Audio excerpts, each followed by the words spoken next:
بسم اللہ الرحمن الرحیم۔ محترم ناظرین کرام، السلام علیکم ورحمۃ اللہ وبرکاتہ۔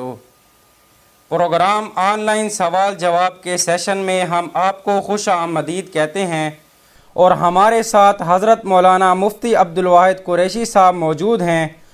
آپ سے گزارش ہے کہ اس ویڈیو کو زیادہ سے زیادہ شیئر کریں تاکہ اور لوگ بھی مستفید ہو سکیں۔ آج کے اس سیشن میں ہم مفتی صاحب سے آپ کے سوالات کے جوابات جانیں گے۔ تو ناظرین چلتے ہیں اپنے سوالات کی طرف۔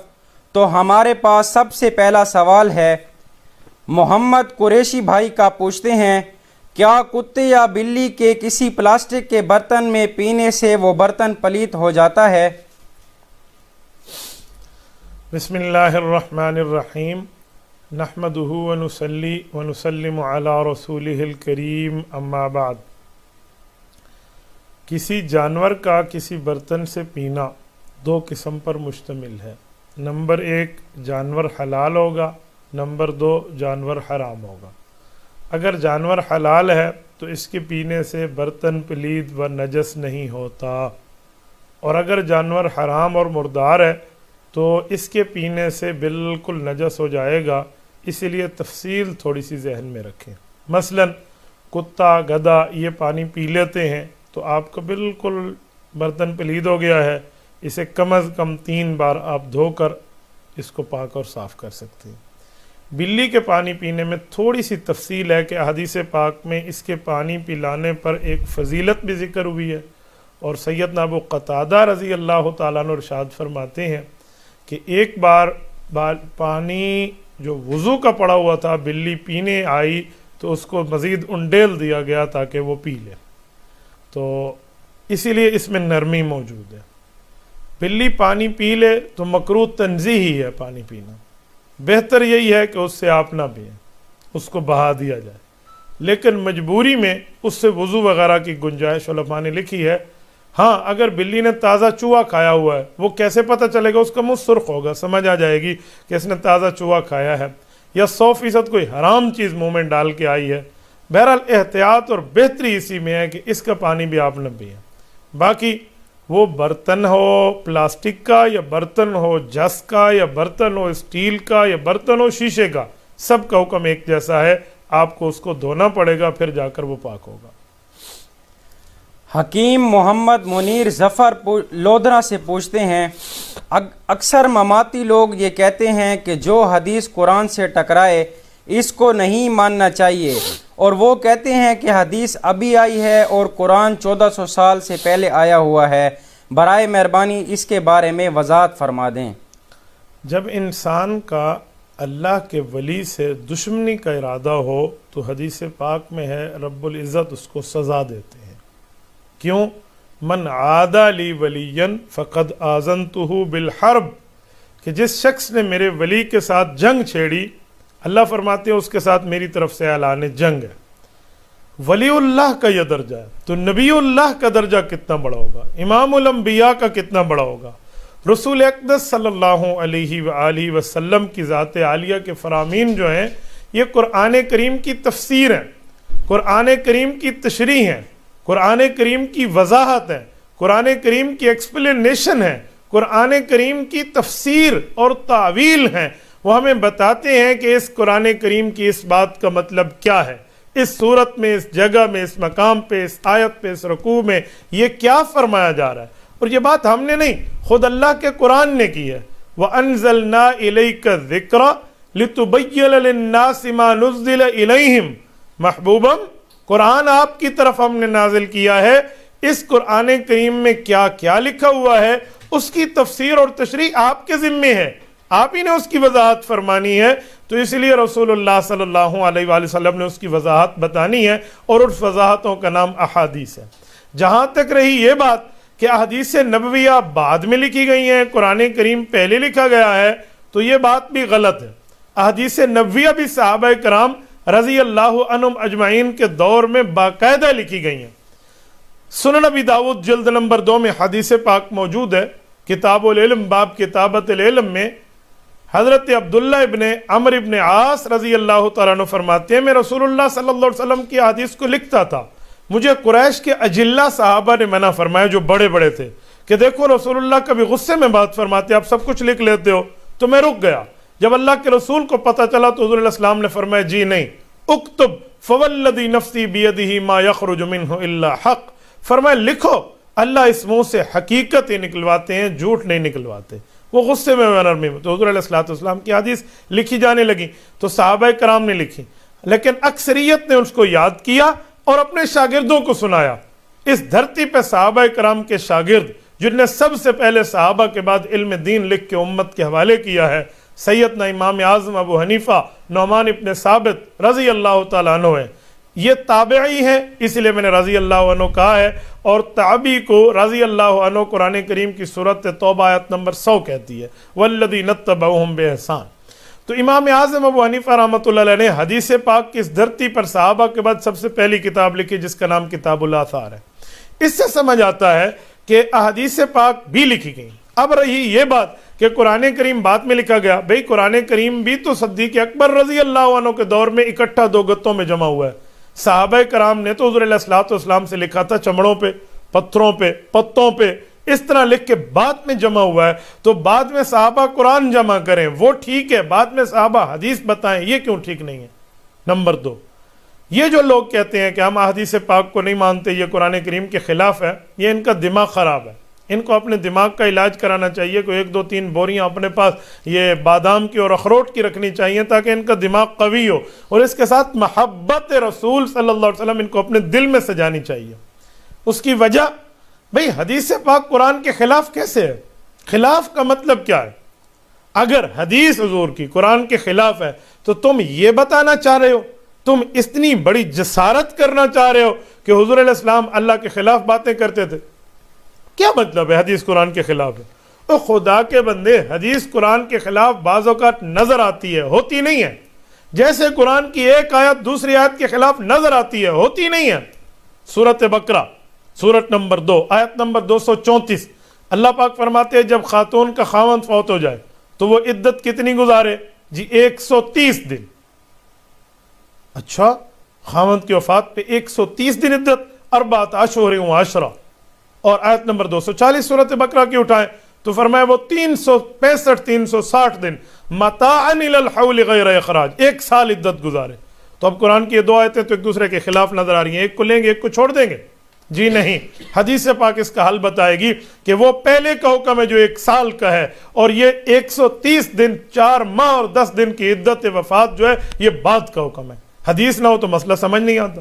ایسے قرآن کریم کی 2 آیتیں، ایک آیت مزید ہے کہ جب اللہ کا نام لیا جاتا ہے تو ان کے دل ڈر جاتے ہیں، وجلت قلوبہم وَإِذَا تُلِيَتْ عَلَيْهِمْ آیاتنا وجلت، ان کے دل ڈر جاتے ہیں۔ اور دوسری جگہ ہے نہیں، جب قرآن کی آیات پڑھی جاتی ہے ان کا ایمان بڑھ جاتے ہیں، ان کے دل خوش ہو جاتے ہیں۔ تو اب کیا کہو گے؟ ایک آیت دوسری کے خلاف ہے۔ دل ڈرنا اللہ کے خوف سے، خوشی بھی اللہ کے خوف سے حاصل ہوتی ہے، اس کی تشریح اور بھی موجود ہے۔ تو اللہ کے بندے جہاں قرآن کریم میں بات ہمیں غلط نظر آئے وہ ہوتی نہیں ہے، نظر آئے تو وہ بات کیا حل، اس مسئلے کا جواب حضور پاک علیہ السلام کی حدیث ہے۔ اور مماتیت کا یہ کہنا منکرین حدیث کا بھائی بننے کے مترادف ہے کہ حدیث پاک میں قرآن کے خلاف نظر آتی ہے۔ جی نہیں، اہل علم اہل حق کے پاس آئیں، یہ لوگ اہل علم بھی ہیں، علماء دیوبند کو رب نے اہل علم بھی بنایا، اہل نظر بھی۔ اہل نظر خانقاہ میں بیٹھ کے مسئلہ سمجھاتے ہیں، اہل علم درس گاہ میں بیٹھ کے مسئلہ پڑھاتے ہیں۔ تو آپ آئیں، آپ کو سمجھایا جائے گا، بتایا جائے گا، پڑھایا جائے گا۔ آپ اہل حق سے، اہل علم سے، اہل فن سے، ماہرین سے، ایکسپرٹ آف دا ہولی شریعہ سے رابطہ کریں تو ضرور آپ کو سمجھائیں گے۔ اللہ پاک عقل سلیم عطا فرمائے۔ خان عبد الوحید پوچھتے ہیں اکثر خواتین غسل جنابت میں سر نہیں دھوتی، کیا یہ درست ہے؟ خان صاحب ایسی بات ہے نہیں کہ اکثر خواتین سر نہیں دھوتی، جو سر نہ دھوئے اس کو غسل جنابت کیسے ہوگا؟ بات یہ نہیں ہے، جو آپ نے بات ارشاد فرمائی ہے وہ بات تھوڑی اس سے ہٹ کے ہے۔ مثلا مرد نے تو سارے جسم پہ پانی بہانا ہے، لیکن عورت کے بالوں کی ترتیب مرد سے ہٹ کے ہے۔ ضفائر عربی زبان میں کہتے ہیں مینڈیوں کو۔ وہ مینڈیاں آپ نے کہیں خانہ بدوش دیکھے ہوں یا اس طرح کی خواتین، وہ ایسے پراندہ وغیرہ باندھ کر نا بالوں کو بالوں سے لپیٹ کر ایک لمبی سی اس طرح بنا کر رسی کی طرح اس پہ اوپر کوئی چیز لگا دیتی تو 1 سال سے پہلے کھلتی نہیں تھی، اسے کہتے ہیں ضفائر. تو اسے نہیں کھولنا چاہیے، سر کے جڑوں تک پانی پہنچانا چاہیے. اس کا یہ مطلب نہیں ہے کہ جو عورت کے بال کھلے ہوئے ہیں وہ بال نہ دھوئے، ایسی بات نہیں ہے. ہاں، جس عورت نے وہ چٹکیاں باندھ رکھی ہے، وہی ضفائر، وہ مینڈیاں باندھ رکھی ہیں، وہ عورت وہی جو سر کے لمبے بال ہیں نا وہ نہیں دھوئے گی، جڑوں تک بال پانی پہنچا دے گی. لیکن جس عورت کے بال کھلے ہوئے ہیں وہ عورت سارے بالوں کو ایسے ہی دھوئے گی جیسے مرد دھوتے ہیں. یہ فرق کس نے کیا ہے؟ جامع ترمذی میں باب الطہارت میں موجود ہے. ام المؤمنین سیدہ ام سلمہ رضی اللہ عنہ ارشاد فرماتی ہیں میں نے اللہ کے رسول سے ان ضفائر کا مسئلہ پوچھا تو حضور نے فرمایا سر کے بالوں تک پہنچا دو، ان کا کھولنا ضروری نہیں ہے. کیوں؟ یہ پہلے سے بندے، ان کو کھولنے میں تکلیف ہے. تو یہ مسئلہ ہے. یہ نہیں ہے کہ عورتیں سر کے بال دھوتی نہیں ہیں، وہ دھوتی ہیں، ہاں جڑوں تک پہنچانا چاہیے. اچھا، ان کو کھولے بغیر جڑوں تک پانی پہنچ گیا، بالکل ٹھیک ہے. اگر اس کو کھولے بغیر جڑوں تک پانی پہنچ ہی نہیں رہا، مثال ہے کچھ ایسا معاملہ ہے یا کوئی پراندہ وغیرہ باندھا ہوا جس کو سریکی میں کہتے ہیں گوت بدی ودی ہے، اس سے جسم کے جڑوں کے سر کے بالوں کی جڑوں تک پانی نہیں پہنچ رہا تو پھر اس کو کھولنا واجب ہو جائے گا. پھر آپ وہاں تک پانی دو جو ہے نا وہ عورتیں ڈالیں گی. تو اس لیے ان دو باتوں میں فرق ہے. غالباً آپ نے فرق کو محلوظ خاطر نہیں رکھا، اس وجہ سے اشکال پیش آ گیا. شیر جان پوچھتے ہیں کیا بغیر داڑھی والا شخص اذان دے سکتا ہے؟ بھائی شیر جان، اس بارے میں ایک تفصیل سمجھیے. شریعت میں سنت کے مطابق داڑھی رکھنا بہت بڑا اجر بھی ہے اور ثواب بھی ہے. اور داڑھی کو مونڈنا، ناراض نہ ہونا، میں اعتراض نہیں کرتا، علم کے لیے بتا رہا ہوں. آج سے 700 سال پہلے کی لکھی ہوئی تفسیر نصفی میں موجود ہے، قرآن کریم کی تفسیر میں، کہ سب سے پہلے شیطان نے داڑھی مونڈ کے لواطت کا ابتدا کی تھی. تو آپ خود اندازہ لگائیں کتنی بری بات ہے. اس لیے داڑھی مونڈنا یہ بالکل غلط ہے، گناہ ہے، کبیرہ ہے، فاسق ہے، معلن ہے ایسا آدمی. تو اس بارے میں علماء کی 2 رائے ہیں. جو پرانے بزرگوں کی رائے ہے وہ یہی ہے کہ ایسے بندے کی اذان نہیں ہوتی، اسے نہیں دینی چاہیے، مکروہ تحریمی ہے. لیکن ایک جملہ ذہن میں رکھیں، اگر کسی جگہ ایک شخص داڑھی مونڈا ہے، وہ اذان کے لیے آ گیا ہے اور ساتھی اس کی اذان پہ راضی بھی ہیں اور وہ اذان دے رہا ہے، ایک دن وہ اذان دے رہا ہے، دوسرے دن اللہ پاک اسے آگے دین کے لیے مزید قبول کر رہا ہے، تو ایسے موقع پہ اعتراض نہیں کرنا چاہیے. ہاں، مستقل اس کو عادت نہ بنائے کہ مؤذن ہی بندہ ایسا بندہ رکھ لے. باقی یہ ہے کہ ترغیب کے لیے وہ آ گیا ہے تو وہ باقی بھی راضی ہیں محلے والے، تو ٹھیک ہے، متولی وغیرہ اس کو دینے دے رہے ہیں تاکہ ایک ترغیب بن جائے، تو پھر اس کے لیے کوئی نرمی علماء کر لیں گے. کیونکہ مسئلہ صرف یہی ہے کہ اصل میں شعار اسلام ہے اذان، اور شعار اسلام کو اسلام کے فلی طریقے پر کیا جانا چاہیے. یہ نہ ہو کہ بندہ خواہ سے داڑھی مونڈا ہوا اور وہ مسلط ہو کے بیٹھ جائے، جی میں تو اذانیں دوں گا، میں تو نمازیں پڑھاؤں گا. اب تیرا کیا کام ہے؟ اگر تو نے کرنا ہے تو پھر اب سنت کے مطابق عمل کرو نا. تو سنت کی کھلی مخالفت اور پھر اس طرح ایسا نہیں ہونا چاہیے. ہاں، اگر کرنا ہے تو ترغیب کے لیے بندہ دے دیتا ہے کبھی کبھی، تاکہ وہ اس طرح دین کی طرف آ جائے، غلطیوں کو چھوڑ دے، گناہوں کی چھوڑ دو، پھر اس کی گنجائش نکل آئے گی. عمر گل پوچھتے ہیں مجھے چھوٹی چھوٹی باتوں پر بیوی پہ بہت غصہ آتا ہے، کچھ رہنمائی فرمائیں. عمر گل صاحب، آپ کو اپنی بیوی پر غصہ آتا ہے چھوٹی چھوٹی باتوں پر؟ کیوں؟ وجہ؟ وہ آپ کی بیوی نہیں ہے. اس نے آپ کے لیے اپنی ماں، اپنے باپ، اپنی بہن، اپنے بھائی، اپنے خاندان، اپنے بچپن کے کھیلے ہوئے گھر کو چھوڑ کے آپ کے پاس آئی ہے. کیوں غصہ آتا ہے آپ کو اس پر؟ اس میں کون سی اس نے غیر شرعی جسارت و حرکت کی ہے؟ وہ آپ بتا دیں، ہم اس کا حل دے دیں گے. لیکن اس کے باوجود چھوٹی چھوٹی باتوں پر آپ کو غصہ آتا ہے. گویا کہ آپ اپنے سوال میں بات خود ایکسیپٹ کر رہے ہیں کہ چھوٹی بات ہوتی ہے میں غصہ کر کے بڑا بنا دیتا ہوں. تو غلطی آپ میں ہے، اس میں نہیں ہے. آپ اپنے معاملے کو دیکھیں. آپ کو ایسا نہیں کرنا چاہیے. آپ اللہ پاک سے اپنے لیے معافی کی امید رکھتے ہیں نا کہ اللہ میری غلطیوں کو معاف فرما کر معاف کرے گا، تو آپ اس کو معاف کرنا سیکھیں. وہ آپ کے نسل کی بڑھوتری کر رہی ہے، لہٰذا اس طرح کی غصے والی باتیں نہ لائیں. میں بعض اوقات حیران ہوتا ہوں جو کہتے ہیں مجھے بیویوں پہ غصہ آتا ہے. ہو سکتا ہے کوئی اور وجہ ہو. یہ خواہ مخواہ غصہ کرنے والے ہیں نا، ان کو سہیلیاں رکھنے کا بڑا شوق ہوتا ہے. سہیلیوں پہ انہیں کوئی غصہ نہیں آتا. غصہ آتا ہے تو اس بیوی پہ آتا ہے جو حق نکاح سے آئی ہے. ڈائیو میں جا رہے ہیں، اس لڑکی نے جو سفری میزبان ہے اس نے پانی دیا تو اس نے کہا جی thank you thank you thank you, اتنا تھینک یو کہا کہ لوگوں نے کہا اٹھا کے اسے پھینک یو. تو یہ اس کا حال ہے. لیکن ساری زندگی بیوی ہاتھ میں روٹی پکا کے دے رہی ہے, ٹھنڈا پانی ہاتھ میں دے رہی ہے, وہاں سے کوئی تھینک یو اور شکریہ یاد نہیں آتا. تو اس لیے فضول سے کام ہے, ان کاموں سے بچیں. میں آپ کو ایک بات سناتا ہوں. امام زین العابدین رحمہ اللہ, حضرت علی المرتضیٰ رضی اللہ عنہ کے پوتے ہیں, حضرت امام حسین رضی اللہ عنہ کے بیٹے ہیں. یہ کربلا کے واحد غازی ہیں مردوں میں جو بچ کر آئے ہیں. حضرت امام زین العابدین کا ایک غلام تھا, اس نے کوئی غلطی کر دی. میرے خیال میں وضو کا پانی لا رہا تھا تو اس نے کوئی انڈیل دیا تو ان کے کپڑے خراب ہوئے, اس طرح کا کوئی مسئلہ تھا. تو ان نے غصے سے اسے دیکھا, یوں کیا کیا تو. وہ قرآن کریم کا حافظ تھا, اس نے قرآن کریم کی آیت پڑھنا شروع کی کہ والکاظمین الغیظ. قرآن کہتے ہیں وہ لوگ جو غصے کو چھپا جاتے ہیں, غصے کو مٹا دیتے ہیں, غصے کو ختم کرتے ہیں. تو ان کا غصہ تھوڑا سا ٹھنڈا ہوا. اس نے دیکھا نا کہ اب لوہا گرم ہے, اب میں اور کام کروں. اس نے کہا والعافین عن الناس, اس لفظ کے آگے اللہ فرماتے ہیں وہ لوگوں کو معاف کر دیتے ہیں. تو انہوں نے فرمایا میں نے تجھے معاف کر دی. اس نے کہا اب تو مولا کا کرم ہو رہا ہے, اللہ کا فضل ہو رہا ہے میرے اوپر. اس نے کہا اگلا لفظ ہے حضرت واللہ یحب المحسنین, کہ اللہ احسان کرنے والوں کو پسند کرتے ہیں, آپ احسان کیجئے. کہا جا میں نے تجھے آزاد کر دیا. تو اس لیے جب غصہ آتا ہے نا, آپ بیوی پر پیار کرنا سیکھیں, نرمی دینا, انعام دینا سیکھیں. میں آپ کو غصہ ختم کرنے کا زبردست حل بتاتا ہوں. جتنی بار غصہ آئے اتنی بار جیب کے پیسے نکال کے اسے دے دیں. میں دیکھتا ہوں دوسرے دن تمہیں جیب غصہ کرنے دیتے. دل کہتا ہے کہ ساری دنیا خرید لوں, مگر جیب کہتے اوئے بکواس بند کر, کہیں یہ نہ ہو شٹ اپ کہہ کر وہ تمہیں شٹ اپ کال دے دے. تو غصہ آپ نے ختم کرنا ہے. جتنی بار بے جا غصہ کیا اتنی بار آپ نے بے جا ہدیہ دے دیا ہے. انشاءاللہ تعالی زبردست طریقے سے غصہ بھی ختم ہو جائے گا اور ہدیہ بھی آپ کو ملتا رہے گا اور آگے چلتا رہے گا. کریم کوئٹہ سے پوچھتے ہیں اگر بیوی غصے میں شوہر کو کافر کہہ دے تو نکاح میں کوئی مسئلہ تو پیدا نہیں ہوگا, برائے مہربانی رہنمائی فرمائیں. جی نہیں, اگر بیوی خاوند کو غصے میں کافر کہہ دے, منافق کہہ دے, مرتد کہہ دے, بے ایمان کہہ دے تو بات تو غلط ہے, لیکن اس سے نکاح نہیں ٹوٹتا. یہ نہیں ہے کہ اس سے نکاح ٹوٹ گیا, ایسی کوئی بات نہیں. اس نے غصے میں چند جملے کہہ دیے ہیں تو اس سے یہ نہ سمجھے. بعض اوقات انسان غصے میں کہہ دیتا ہے اور اس کے اوپر اتنا غصہ کر کے وہ ایشو بنا کر یہ بھی نہیں کرنا چاہیے. میں آپ کو ایک جملہ کہتا ہوں.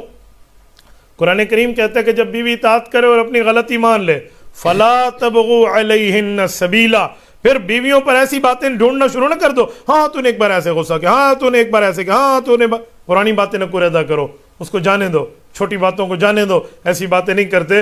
بیوی نے چند جملے کہہ بھی دیے ہیں, بعد میں اس نے سوری کر لی ہے تو بس پھر ختم ہو گئی نا بات. اس کو آپ ریلائز کرائیں, احساس دلائیں کہ ایسا جملہ نہیں کہتے, بری بات ہے. آپ کو تانے سے نہ ہو, تشنیع سے نہ ہو, حذف تنقید سے نہ ہو, اسے نشانہ بنا کر اس پر اٹیکنگ نہ ہو, صرف سمجھانا ہو, ترغیب ہو, پیار سے ہو, تو ایسی کوئی بات نہیں ہے. بعض اوقات میں کچھ لوگوں کی باتیں سنتا ہوں نا تو حیرانگی ہوتی ہے. ایک شخص مجھے کہنے لگا میری بیوی غصے میں مجھے یوں کہتی ہے. تو میں نے اسے کہا آدھا سچ کیوں بول رہے ہو؟ کہتے پورا سچ کیا ہے؟ میں نے کہا تیری بیوی تجھے پیار میں کیا کہتی ہے؟ ہنسنے لگ گیا. حضرت, میں نے کہا حضرت کا کیا مطلب؟ تیری بیوی تجھے غصے میں یوں کہتی ہے تو شکایت لگانے آ گیا. جو تیری بیوی تجھے پیار میں کہتی ہے اس پر شکریہ ادا کیا تھا تو نے اللہ کا کہ اللہ تیرا شکر ہے تو نے مجھے اچھی بیوی عطا فرمائی ہے, اس پر شکر ادا کیا تھا. اللہ تیرا شکر ہے اچھا کاروبار دیا ہے, اللہ تیرا شکر ہے اچھی نوکری دی ہے, اللہ تیرا شکر ہے اچھا پیسہ دیا ہے, اللہ تیرا شکر ہے اچھے بچے دیے ہیں. یہ تو کہتے ہو اللہ تیرا شکر ہے مجھے تو نے اچھی بیوی دی ہے, یہ سوچا تھا, یہ کیا تھا؟ کہتے جی نہیں. میں نے کہا پھر اس کا مطلب ہے تیرے اندر کمی ہے, تو غصے کی باتیں تو بتانے آ گیا, پیار کی باتیں تو نے چھوڑ دی ہے. وہ اللہ کے بندے, غصے میں بھی بندہ کچھ کہہ دیتا ہے, پیار میں بھی کہہ دیتا ہے. اس لیے معاملہ خیر الامور اوسطها, درمیانی راستہ کو دیکھ کر چلا کریں.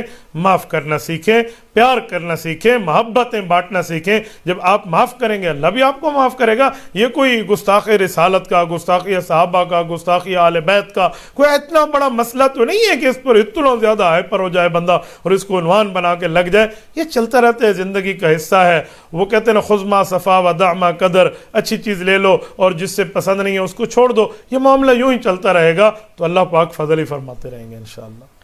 جزاک اللہ. اللہ تعالیٰ آپ کو خوش رکھے.